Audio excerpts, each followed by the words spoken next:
Hey guys, what's going on? Welcome back to another video. I want to talk about something that's going to completely contradict the most viewed video that I have on this channel. Which, by the way, these videos are not planned out. I'm not doing a lot of cinematography. As you guys know, I'm just talking to a camera. So the fact you guys even watch this, thank you for doing that. But the most viewed video I have on this channel is absolutely the one where I talk about how Micro Four Thirds could kill full frame if.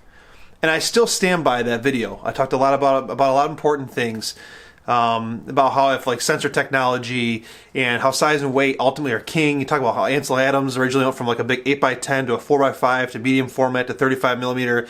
I think photographers, as they mature in their understanding of photography, a lot of times they progress downward in size to be able to capture the shot instead of lugging all the weight around and that kind of stuff. And I appreciate that.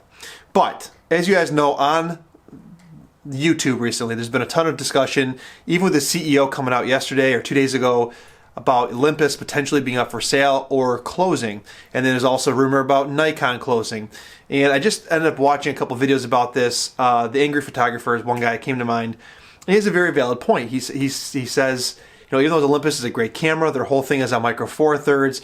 And as we go through this digital transformation, I'm paraphrasing into maybe a more concise package. As we go through this digital transformation, it's going to be either A, cell phones, or B, heavy enthusiast or professional cameras.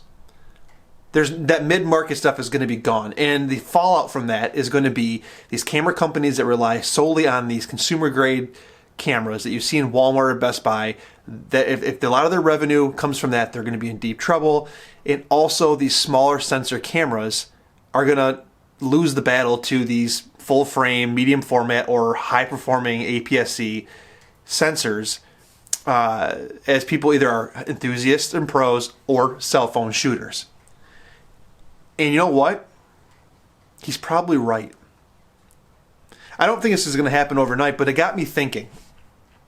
Is my recent reinvestment back into Micro Four Thirds the right move long term? As I think about buying the Panasonic Leica 50 to 200, that's well over $1,000 new. Is that good money spent? You guys have seen me waffle around on gear quite a bit on this channel.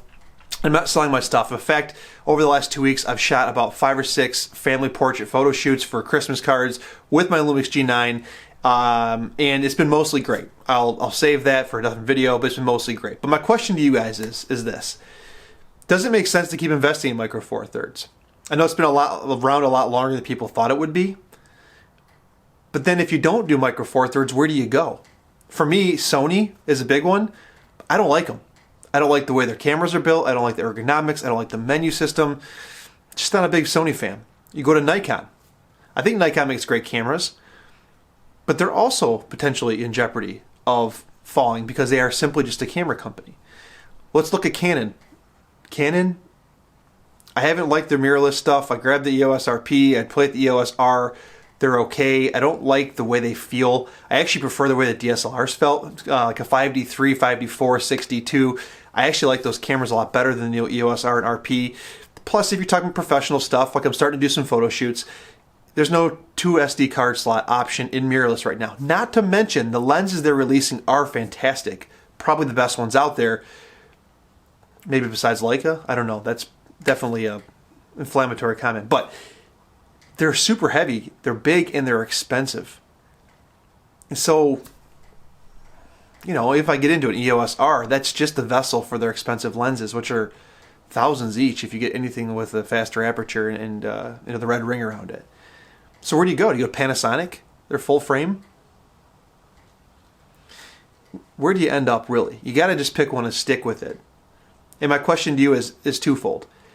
If Olympus does get sold and bows out of the Micro Four Thirds, who I think makes probably the best Micro Four Thirds camera to date, even though I own a G9, I think the EM1X, the EM1II are fantastic cameras. And you leave Micro Four Thirds to be fully supported or solely supported on just Panasonic's offerings, which, by the way, they care more about full frame at the moment. Does Four Thirds survive? I always thought to myself that Micro Four Thirds would only survive if Olympus and Panasonic stuck together.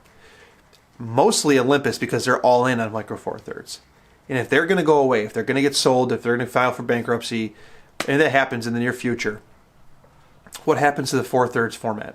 Still plenty of used lenses out there. My camera still works. I know all you guys are going to put those comments below, and I fully agree with you. But if you had $2,000 today, let's just say $2,000, to buy a body and a couple lenses, good lenses, used, that's fine, where would you go? Would you revert back to DSLR? I don't think so. That's dying as well. Or would you go mirrorless? And if you look at the mirrorless game, in full frame, or even APS-C, which one interests you? I would say Nikon, not really at the moment.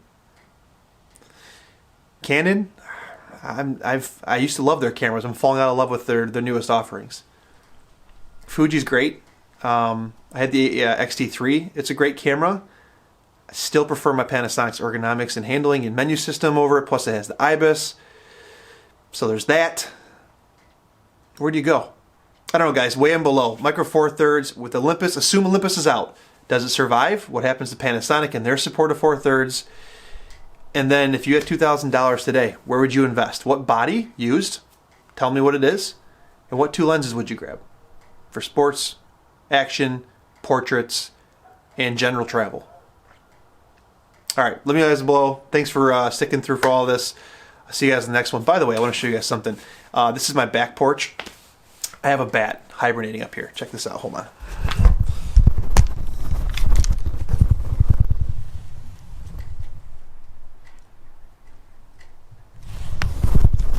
He's just hibernating. He's just hanging out. It's awesome. All right, guys, comment section below. Thanks for watching. See you next time. I have more videos coming. I want to talk to you about this Panasonic G9 autofocus. I have a question, and I need you guys in the community to help me understand it because I've went through DP Review, went through Fred Miranda, found nothing. But I'll save that for a different video. See you next time.